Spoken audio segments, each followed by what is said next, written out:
Oh. There we go. So for those of you who are in on the recording, I am Jen Mitchell from Jen Mitchell Travel. We have Brittany with us in one of our little squares there. She's also with our company. And we have Carl with Silversea Expeditions. And he's been so kind to do a presentation for us on the cruise line and updates and what's going on with their new delivery of the Origin. So it should be a really interesting talk today. Do you want to give me screen sharing? Yes, let's do that. Okay. That's interesting. Okay. I know we're all learning these new skills. There we go. I had to add that button so Carl can do his videos and presentations. Oh, great. Okay, good. Yes. All right. Oh, okay. Sorry, let me just do one thing here.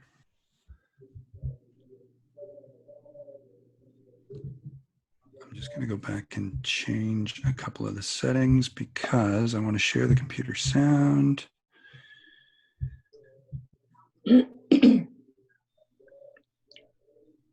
Okay, that should do it because I'm going to try and show some videos and we'll see how those work. Zoom audio device, really? Please restart your audio sharing applications. Sure. And I'm going to leave everyone off mute for now.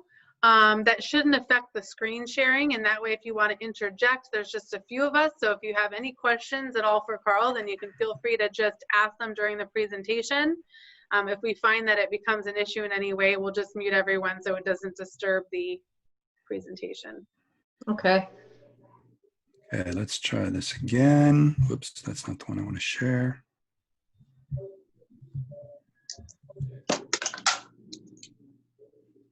All right. Can everybody see that? Yes. Yep. Aerial shot of some sea kayaks. Yep. Somewhere nice and cold. I say nice and cold because it's been in the 80s in Toronto and we're not used to it. Anything above 75 and it starts to feel uncomfortable. So I think I've met a number of you before, but just to recap, my name is Carl and I work for Silversea Expeditions. I'm the Director of Expedition Sales. And Jen and I have been working together, I think this is our 3rd year right now, Jen? Yeah, hard to believe. I'm based in Toronto. Normally, I spend 2 to 3 weeks a month traveling all up and down the eastern seaboard or the eastern half of the continent. And I also spend a lot of time in Latin America, so in Mexico and Brazil, basically talking about expedition. Something that I love to chat about because this is the style of travel that I've been doing personally and professionally for over 30 years. So I started off studying political, I'll back up. I started off as an exchange student, a Rotary exchange student in Brazil for a year when I was 17, and I came back from that and thought I could sort of re-enter mainstream society, and that didn't work very well because I thought I would study poli-sci and work for the Canadian government in a diplomatic mission somewhere, but the urge to travel was too great. So I ended up studying travel and tourism and then got into the travel business, and that was over 30 years ago. So just to give you a sense of sort of some of the adventures and some of the places, this is at the North Pole in 2015. This is the very first time I went to Antarctica in 2002. So almost 20 years ago now. And this was at a wedding ceremony in Papua New Guinea in 2009. And I can't believe this is almost, well, this is over 10 years now. So just to give you a sense, this is the kind of thing I love to do and I love to talk about. And now I get to kind of educate people about and try to instill that sense of adventure in people in doing this sort of, this style of travel. Now I'm going to see if the video will work. Can you hear the audio on the video? It's when all your senses become aware. You are present in focus. That's traveling to me. is an urgent need to go and observe this world that we all share.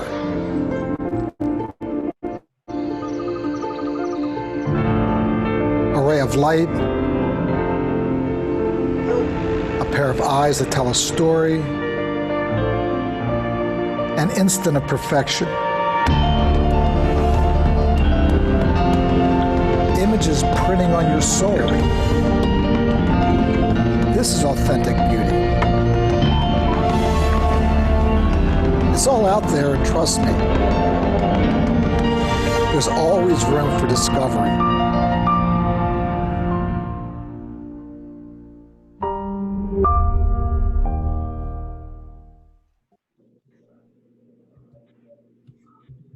Now, the thing that I really love about that video is if you consider that Silversea is a small ship luxury cruise line, there, other than right at the beginning and the end, I think the couple of shots of the vessel, but there are no hero shots of the images. Of the vessels. There are no, sweeping slow motion video of the entrance or the grand sweeping hallways or staircases, that sort of thing. It's all about destination, because that's one of the hallmarks of the brand is the size of our vessels.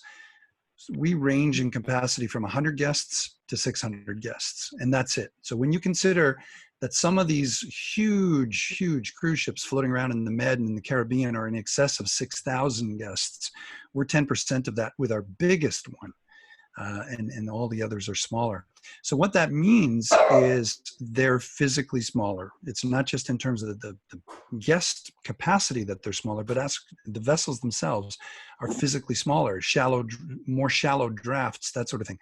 That allows us to get into a lot more ports. So in 2019, we visited over 900 destinations, and 570 of those, so way more than half, we're on the expedition side of things. So this little map, all the white dots you see, we visited with the classic fleet, or one of the vessels in the classic fleet. All the red dots we visited with one or more vessels from the expedition fleet. So again, the hallmark of the brand is where we can get to. It's all about destination and access. So speaking of the classic fleet, if you've been to St. Petersburg, or if you know anybody who's been, they probably sailed into the port of St. Petersburg, which is a sort of industrial, not that inviting sort of port that's about a half hour, 45-minute drive from beautiful downtown St. Petersburg. With the Silver Whisper, for example, and with her size and her shallow draft, we can make it all the way up the river to this spot here, tie up, and we spend 2 nights, 3 days in St. Petersburg. And from here, it's about a 15-minute walk to the Hermitage. We don't have to get in vehicles. We don't have to do all of that. We're downtown. We're in St. Petersburg. And it makes for a very, very different experience, because the ship becomes the floating hotel that you return to the comfort and safety of every evening and for meals. And you can go out and explore during the day, and you're in downtown St. Petersburg. The same is true of London. With the Silver Wind and the Silver Cloud, her sister, the Silver Cloud, they are small enough and with shallow enough drafts that we can get under the Tower Bridge of London. So when you see an itinerary that says London, it doesn't have a bracket beside it, Southampton or Greenwich or Dover or something like that. We are sailing into or out of London and sailing under the Tower Bridge of London by doing so. And it's an incredible experience, because friends of mine have done this. They started in Dublin, sailed up and over some of the remote islands and spots in Ireland and in Scotland, the Shetlands, the Orkneys, then all the way around and then up the Thames. And they said, just when we thought the voyage was over, because we were now coming into London, it was like a voyage within a voyage, because now we were sailing on the Thames, and it almost became like a river cruise. But you never think of sailing up the Thames, because cruise ships are just too big. And here we can do it. So it's an incredible experience for everybody, except for the people in the vehicles on either side of the drawbridge. They don't like it so much. We snarl up traffic for a couple hours in either direction. Everything that you've come to know, or if you don't know about Silversea, it's all inclusive. So the cruise fare includes economy class airfare to and from the cruise, all of your gratuities, free Wi-Fi in every suite category, butler service in every suite category, not just the top categories, wine and spirits throughout your in-suite bar. Tell us what you want us to stock your bar with ahead of time, so that when you arrive, it's already stocked with what you want. Open seating, specialty restaurants, all of those things. That's all included with Silversea, and none of that is sacrificed when you move over to the expedition side of things. As a matter of fact, when you move over to expedition, it's everything I just mentioned, plus the expedition team, all of the excursions by Zodiac. So every time we get off of the ship and we get into one of the rigid inflatable boats and we go exploring. In the colder climates, we include the parka, and we have an exclusive partnership with the Royal Geographical Society, which I can touch on when we talk about the Galapagos a little bit more. The fleet is currently made up, on the expedition side of things, is currently made up of the Silver Explorer, the Silver Cloud, and the Silver Galapagos. Last week, we took possession of the Silver Origin. She will be our new vessel in the Galapagos, and she will replace the Silver Galapagos. So we're not going to have two. The Silver Galapagos will be sold, and we will replace her with the Silver Origin, and she will sail exclusively in the Galapagos 365 days a year. And she was designed and built with the Galapagos in mind, and I can show you a little bit more about that later as well. And then the Silver Wind, she is scheduled to be converted to an expedition ship in September and October, I think the latter half of August, September and October of this year. And I'll touch a little bit on what it means to be an expedition ship that can go into the polar regions when I talk about her conversion a little bit later. So by the end of this year, 4 expedition vessels. So what's expedition cruising? This may be a refresher for some of you, but, and please, I created this with tongue firmly planted in cheek. This is not expedition cruising. These are not expedition cruise ships. These people are not on an expedition. And these people are not on an expedition. Now, there's nothing wrong with this. Our parent company is Royal Caribbean. And there's absolutely nothing wrong with the bigger ships and what they do. There's a market for that. Typically, when people don't have the sort of disposable income yet, they might be traveling with families, or they themselves are younger and they don't have the time and they don't have the disposable income to do something on a smaller scale or on a more intimate scale or on a more luxury ship. That's where the mass market stuff comes in. And that's typically where people start when they dip their toe into cruising, so to speak. But then as they get a little bit more mature in cruising, and as they themselves mature, and perhaps there's more money and the kids are out of the house and college is paid for and that sort of thing, they want to try something a little bit different. A smaller ship, more intimate experience, fewer people, more inclusions. It's kind of like flying business class. Why do you fly business class? Because it's more comfortable, there's more space, the amenities are better, and it's just that sense of comfort. It's true when you upgrade to a luxury cruise line. There's more included, there's more space, but as opposed to upgrading to business class for a 6 or 7 hour flight to Europe, you're upgrading to business class for 7 or 10 or 12 days. So with expedition, we take the platform of the small luxury ship and we take you to places that are very, very difficult, if not impossible, to get to on your own. And then we use the Zodiacs, those rigid inflatable boats I spoke about, to get off of the ship and to go and explore. So it's places like this in the Darien Gap, Central America, or here sea kayaking in the Arctic. A remote beach in Iceland that even if you did the ring road, rented a car, had Jen put a trip together for you and rent a car or have a car and driver and do a whole thing around the ring road of Iceland, you couldn't get to this place. The Russian Far East, so across the Bering from Alaska, going to the Kamchatka Peninsula and Chukotka, these areas of the world that, again, very, very difficult to do on your own. And then once we get there, you've got this beautiful floating luxury hotel as your platform. And we get off of that platform using the Zodiacs to go and explore and really get some dirt under our fingernails and get boots on the ground. This is in the Galapagos. Something that these places have in common, no cell phone signal, and you couldn't buy a t-shirt if you wanted to. There is no t-shirt shop around here. We're very often the only ones. That was hiking in Madagascar, by the way. This is in the Seychelles, a remote beach. So not only do we not see other ships around, but very often we don't see any people around. You know, we'll try to incorporate a village visit where it makes sense and where there's a good cultural aspect to it. but very often we're on our own.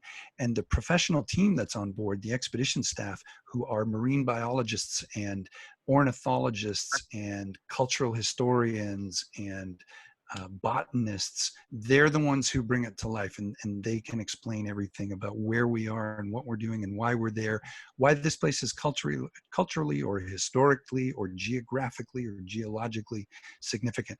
So there's very much an enrichment element to an expedition program. A lot of people will ask, well, what about the nightclub shows and what about the casino and that sort of thing? It doesn't exist on an expedition ship, because frankly, you're starting very, very early in the morning, usually, because it's kind of like being on safari. You're starting early in the morning and you're off the ship for 4 hours, and you come back for lunch and perhaps a lecture, and then you might go off the ship again for another excursion for another 4 hours. You're back around 6:30 or so. There might be what we call the recap and the briefing. Where did we go today? What did we do? What did we see that was important? What animal or bird species did we see? Here's the list if you want it. Where are we going tomorrow? Well, tonight we hope to navigate from A to B. And when we get to B, we hope the conditions are good enough to do this, this, this, and this. That's the recap and the briefing. Then you go for dinner or meet your friends for a cocktail and then go to dinner. And by the time you're done, it's 9 or 9:30 or 10 o'clock, and you're going to be up at 6:30 in the next morning. So there's not a lot of call for the Broadway style shows and the song and dance and that sort of thing. There's karaoke. There is a lounge where there's a keyboardist playing. So there are a couple of things going on if you want to keep going. But just so you know that going in, it's the enrichment lectures take up usually where that other entertainment leaves off. Jen asked me to talk about sort of the 3 main destinations where expeditions are concerned. These are the ones where it's sort of the 80-20 rule. 80% of our guest capacity is focused on these 3 destinations. And these 3 destinations make up only 20% of what we do, because I'm going to talk about Antarctica, the Arctic, and the Galapagos, but we have, where we send our expedition ships, we have expedition voyages to the west coast of Africa, the west coast and the east coasts of South America, Alaska, I mentioned the Russian Far East, Australia, Papua New Guinea, basically anywhere water touches land, that's where we're doing some form of expedition or another. But the 3 that draw the most attention, and I would say we probably hear about them most in the travel magazines or whatever you're reading to get your information about travel, are these 3: Antarctica, the Arctic, and Galapagos. So just a little bit more in depth about these ones. So Antarctica, just a bit of a geography refresher. It's a frozen continent at the extreme southern end of the planet. And the South Pole is there, and it's actually on land. There is land, where the South Pole is. Let me put it that way. It's covered in ice. And the way that we get to Antarctica is from the southern tip of South America. It's the closest inhabited part of any continent to the continent of Antarctica. So when we do this, we typically sail for about 36 hours. It's about a day and a half crossing to get from Ushuaia, Argentina, over to the Antarctic Peninsula. And a happy coincidence of those 2 land masses being so close to each other, or relatively close to each other, is that the Antarctic Peninsula sticks north of the Antarctic Circle. So the red dotted line is the Antarctic Circle. And the extent of the sea ice goes even further north than that. But what's handy, or like I said, a happy coincidence for us, is that the peninsula, the way it juts so far north, it's the first part of Antarctica to thaw in the spring, and it's the last part of Antarctica to freeze in the fall or in the early winter. And that means that that's where the wildlife congregates. So when we head over there, sometimes as early as late October, but usually early November, it's starting to free up already. And the penguins are starting to form their colonies and do their mating behavior and steal pebbles from each other to create their nests, that sort of thing. So it's really, again, I'm saying it again, happy coincidence. And then the season goes on for about 4 months till the end of February, beginning of March. And we don't go much further than that, or we don't go any later than that, because by that point, a lot of the wildlife is starting to leave. They know, they've played this game before. Winter's about to come and it's going to get nasty. So they leave. the penguins start to leave and head to places further north. When we're in the northern hemisphere, we think about the birds migrating south. In this case, they migrate north. So enough about the geography.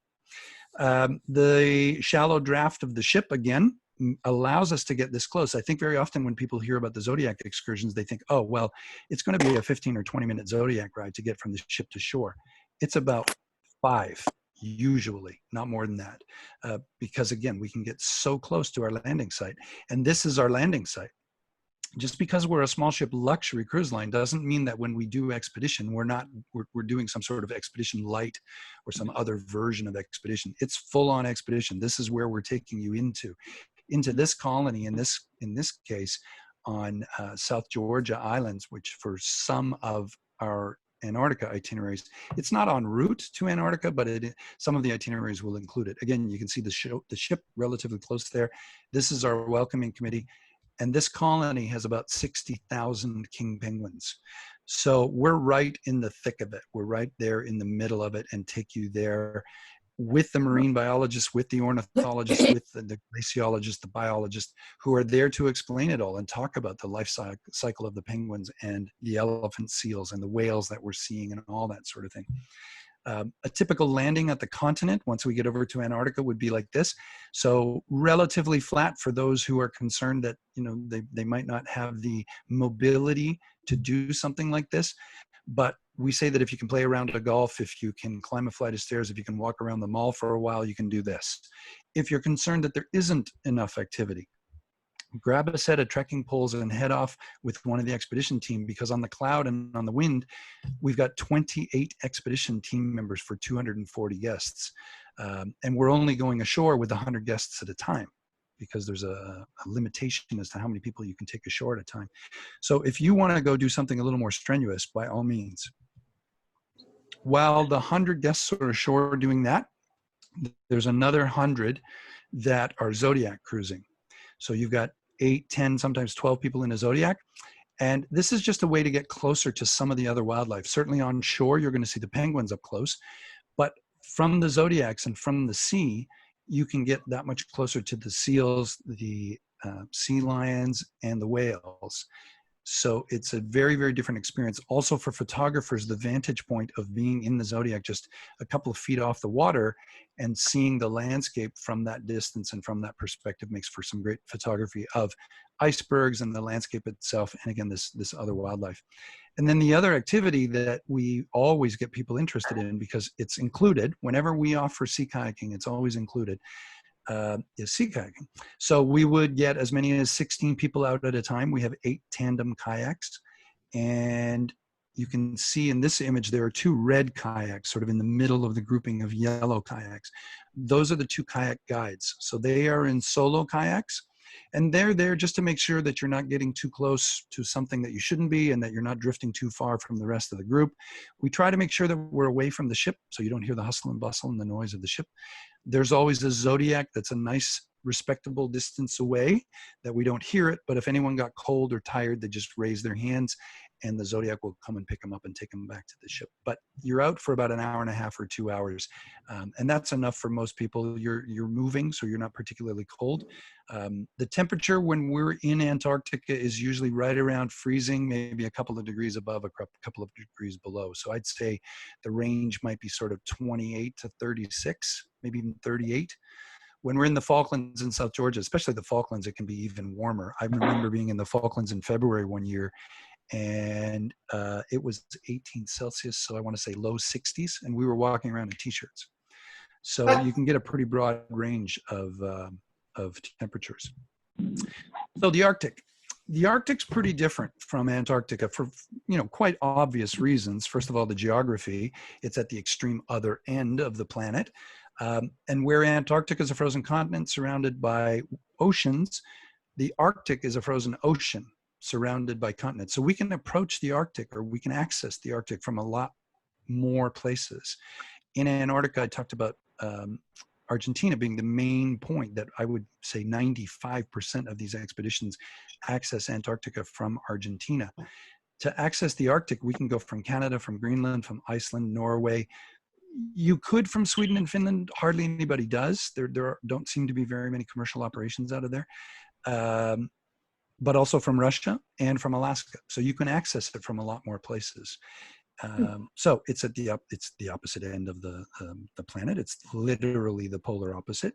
You can access it from a lot more places. And the other significant difference is in Antarctica, that colony, the image that I showed you from that colony of 60,000 king penguins on Salisbury Plain in South Georgia, we know that that colony of penguins will form every spring. They will leave every fall and they will come back every spring, so that when we go there year after year after year, they're there. It's not because they overwintered. They wouldn't survive. They leave and they come back, but they always go back to the same place. And where there are penguins, there will be leopard seals and there will be orcas and all of the things that go with them and follow them around because they eat them. In the Arctic, it's very, very different because we're hoping to see pods of narwhal, pods of beluga whales. On land, we're hoping to see polar bear and Arctic fox, reindeer, somewhere that area, that gray area between the water and the land, like up on a rock, we may see we're hoping to see a walrus haul out and see a group of male walrus or maybe cows and calves. But we don't know where any of those will be because they don't form colonies and nests and that sort of thing. So in the Arctic, it's like being on safari. We use the high ice class of the ship to go into spots like this because you couldn't take any old cruise ship into a spot like this. You just can't. You need an ice class to push the ice aside to get deeper into these bays and these fjords and these inlets. And then like on safari, you're looking for wildlife. And we just don't know what we're going to find. We don't know where we're going to find it. We don't know if we're going to find it or what it's going to look like when we get there. So the Arctic is very much, everyone talks about Antarctica and it's a real expedition destination, but the Arctic is as well, very, very much so. That sense of expedition or that sense of adventure, sense of exploration that I talked about, that comes in as well because some of the things, or two of the things I would say that most people, if they come to you, Jen, and they say, hey, we want to go to the Arctic, and you might ask them, well, why are you thinking of going to the Arctic? We want to see northern lights or we want to see polar bears. Again, we can't promise if you're going to see them. We can't promise when, and we can't promise where. We have an idea of what time of year you should be in the Arctic to see different things and different parts of the Arctic to see those things. But this, for example, happened at 1 o'clock in the morning in Western Greenland. And that sense of adventure, because it was 1 o'clock in the morning, the expedition team gets over the PA. There was about a 2-minute discussion among the expedition team. Do we wake them up? Of course we wake them up, because if the guests find out tomorrow morning at 7 o'clock at breakfast that there were northern lights last night and we didn't tell them, there's going to be a mutiny. So over the PA, listen, we know it's 1 o'clock in the morning. We know we're waking you up, but put the complimentary parka over your pajamas and come up top to the observation deck and come and see this, because this is something you shouldn't miss. And this is one of the reasons people come. And it's just highlights the fact that with expedition, we just don't know.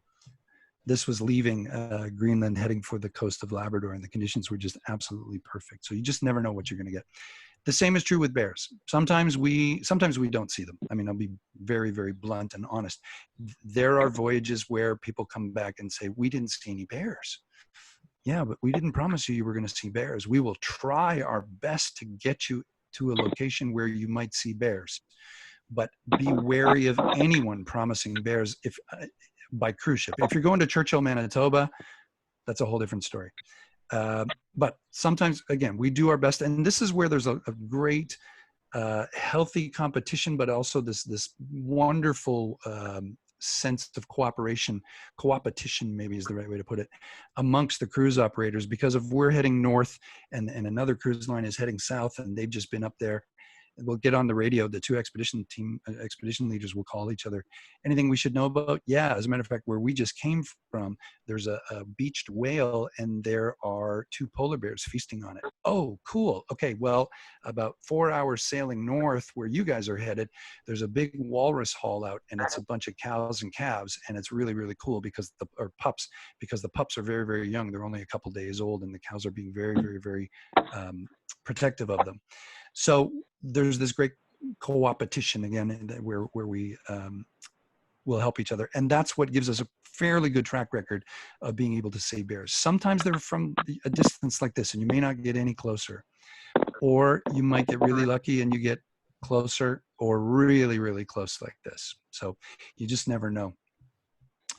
This is a beautiful video that was shot in September of last year when we went over the top of Russia. We went from Alaska over Far East Russia and ended in Norway. And the guests had the opportunity to see this, see the bears. Everyone was in zodiacs and we got as close as we could. And then you can see all the red parkas up on deck. Everyone up on deck looking at the bears.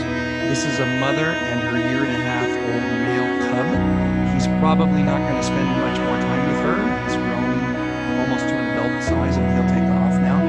But he still has a bit to learn. Watch how adept she is at swimming and hauling herself back into the ice. And how he still has a little bit to learn. So after all the guests had had the opportunity to see this, then the onboard videographer, she sent her drone up in the air, and instead of filming the bears, placing the drone between the ship and the bears, she of course had to fly over the bears and then turn the drone around and shoot back so that the ship has perspective and you can see how close everybody was to see this really beautiful experience. So I've had this incredible experience to see this bear. So you can see how she hauled herself up in the ice. Her son is struggling.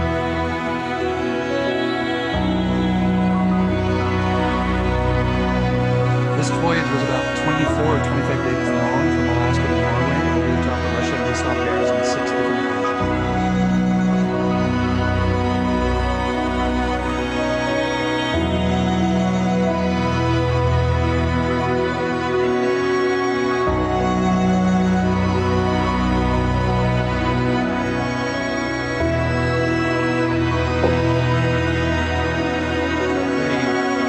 Pretty magical experience.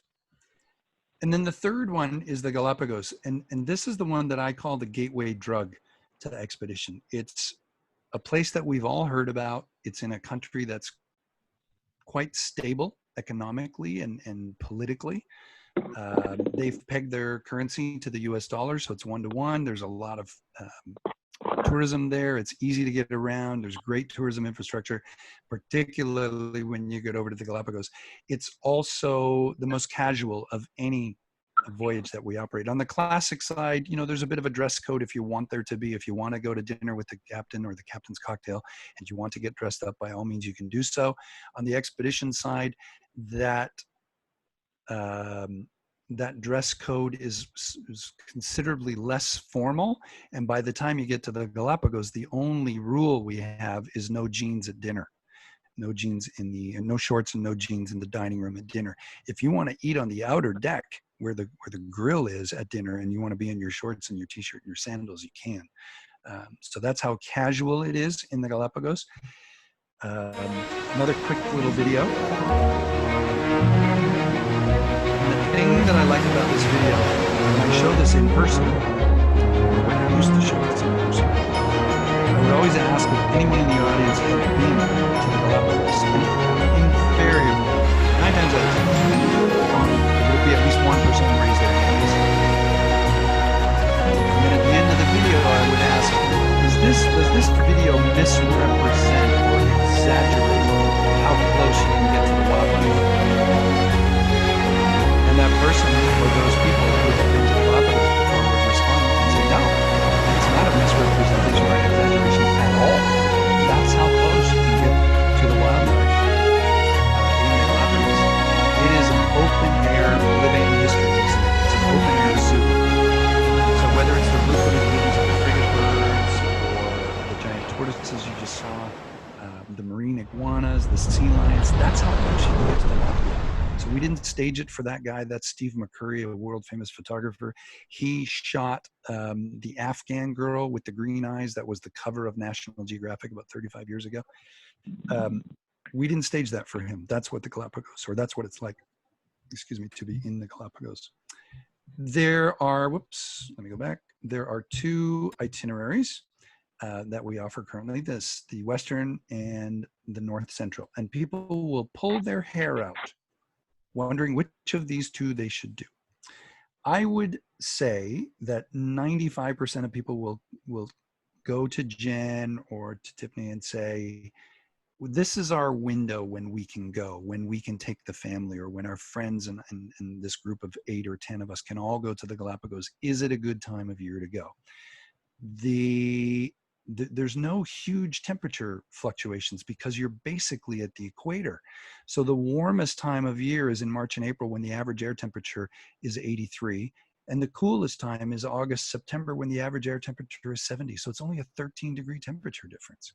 And where the water temperature is concerned, it's even less. The coolest time when the average water temperature is 70 in August, and the warmest is in February, March, and April when the average water temperature is 77. So it's only a 7-degree difference. Because you're at the equator, you don't get these huge fluctuations. So yeah, you can see here, January through May, it's a little wetter, but it's not a monsoon. It's not like a wet season per se. It's just they call it garoa. It's like a mist.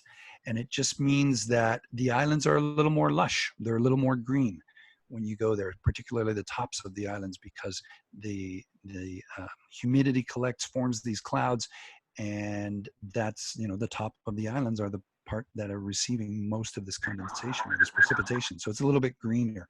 The water temperature is a little warmer. Those who want to spend more time in the water snorkeling, it's a little bit warmer, sure. If you don't want that mugginess, if you don't want that sort of humidity, great time to go here. We were there in July and it was sort of in between, and it was lovely. But if you don't want the heat and the humidity, then our fall, end of summer, our fall is a great time to go.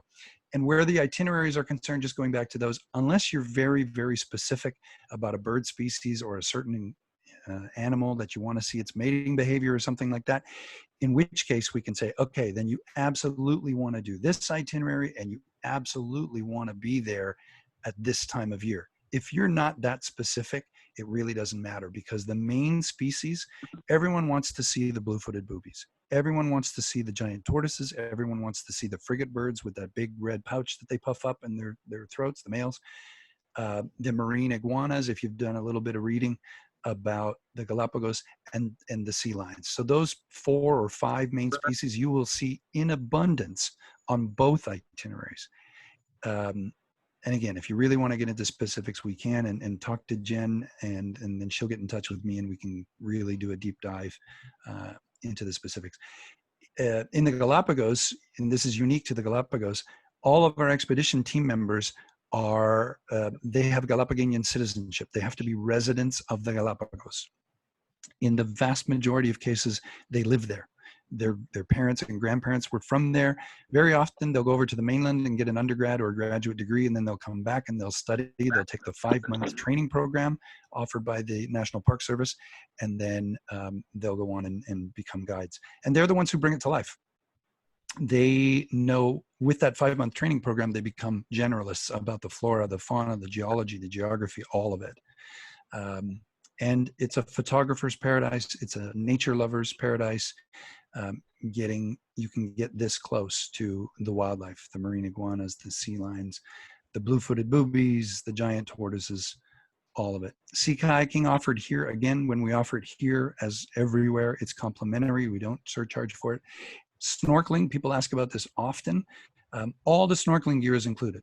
The mask, the fins, the wetsuit, the snorkel, all included. You get fitted once. You put it in a mesh bag with your suite number on it, and it's yours to use for the rest of the week. It's all sanitized between voyages. So one group leaves, all of this gear is sanitized, and the next group arrives. And there will actually be roughly 48 hours between the times it's last used. So the voyages run Saturday to Saturday. The last time it would be used is on a Friday. Then there's disembarkation on Saturday. The next group comes on Saturday. And the earliest you would use the snorkeling gear is the following Sunday. So from a Friday to a Sunday in that 48-hour period. So nothing to worry about. Great destination for kids. I mentioned that we went in July 2 years ago. It's coming up on 2 years. This is my son, Alex. He was 5 at the time. 5 is the minimum age for expedition with Silversea. And I'm glad we didn't take him anywhere else at 5. I think the Galapagos was ideal because there were a lot of beaches, and 97% of the Galapagos is undeveloped. So everywhere we went, all those beaches and those places where we did our hikes and our snorkeling and our sea kayaking and all that sort of thing, there were no roads, there were no cars, there were no yacht clubs, no marinas, no hotels, no condo developments, no nothing. It was just a beach. And it was great because he just got to explore and beachcomb and pick up sticks and rocks and feathers and shells and stuff like that. I had to take them all out of his pockets at the end of every day and throw them back into the ocean because you're not allowed to take anything, but he didn't listen. But a great destination for families. And what we're seeing more and more of is in the industry what we call intergenerational travel. So you've got the grandparents and the parents and the kids, but now we're seeing the grandparents take the grandchildren and skipping the middle generation. The middle generation are still working, may not be able to get the time off, or the grandparents offer a trip every time a grandchild graduates high school or something like that. So we're seeing more and more of this, and they're calling it gramping, where the grandparents are taking the grandkids. I'm just going to go right past that. There's only about 4 slides here anyway, just to point out that expedition can be a couple different things. And then Jen, I think we should probably, with the time left, maybe talk a little bit more about the Origin, the Silver Origin, which is the brand new ship. Sorry, just let me get past this. This is another way that we're going to do Antarctica. We're going to fly there. And sorry, a couple more. The Silver Origin. There she is. So there was a ceremony on Wednesday of last week where the CEO and some of the bigwigs from Silversea flew from the head office in Monaco to the Netherlands where the ship was built. Not in a shipyard, but it is a shipyard, but it's where they're used to building yachts, because essentially that's what this is. She's a great big yacht that can accommodate 100 guests, all with outside suites. Designed with the Galapagos in mind. So she has dynamic positioning. We don't have to drop anchor. We can use the thrusters to stay in position. So we don't have to drop anchor and worry that we're going to scrape the seabed or bust any coral or anything like that. She was designed, I mentioned our partnership with the Royal Geographical Society. You can see these museum-style display cases. We will have on display in these ships, in this ship, artifacts from the Royal Geographical Society in London, including replicas of Darwin's sketchbooks and notebooks and things like that. So a really, it's just great access that you wouldn't get anywhere else in the Galapagos. Nowhere on the mainland, nowhere on land, in any of the towns in Galapagos do you get this sort of access to these artifacts. And then if you contrast that sort of more traditional way of looking at things with a more contemporary way of looking at things, that great big screen that you see on the right center of the image there, that's a touch screen interactive display. Think of it as an iPad, floor to ceiling, wall to wall iPad. Just another way to really do a deep dive, pardon the pun, but really you can look up anything you want to about the Galapagos and pull it up on that screen. And it could be video, it could be whale calls, it could be anything. The ship was designed to bring all kinds of natural light in. So everywhere you look, floor to ceiling, wall to wall windows, all over the place. This, believe it or not, is where we're going to have the lectures. It looks like a bar lounge kind of thing, but this is where the lectures are going to happen, and all this natural light. Of course, curtains can be drawn or blinds can come down, and there will be monitors all over the place so you can see the lecture and look at the images that the lecturer is showing. In the suites, again, tons and tons of natural light. And something that's fantastic about this ship, the windows that you can see on the other side of the bed there, those are actually sliding partitions in the bathroom. So if you've ever cruised before, you likely were in a bathroom that had no natural light in it. These bathrooms, you slide that partition aside and you're standing at the sink brushing your teeth, looking out your balcony with all kinds of natural light flowing into the bathroom. And if that's not good enough, if you want more, you can choose a suite category that has this type of bathroom where you walk through the suite to get to your bathroom, and one side of your shower is one-way glass at the edge of the ship. So you're literally looking out over the Galapagos while you're showering. There are some suites where there's an outdoor shower. It's privacy has been taken into consideration, of course, but there's an outdoor shower and then a sitting area, so you can then sit down and just sort of enjoy the surroundings. So a lot of consideration has gone into bringing the outdoors in, because when you're in the Galapagos, you don't want to be in your suite all the time. And even when you're in your suite, you want to feel like you're in the Galapagos. So that's typically where I would end. And Jen, I'll let you jump in if you want to, because I know that we wanted to go into a little bit more detail about some of the things that are being considered going forward, where Silversea is concerned, where the cruising industry is concerned in general, that sort of thing.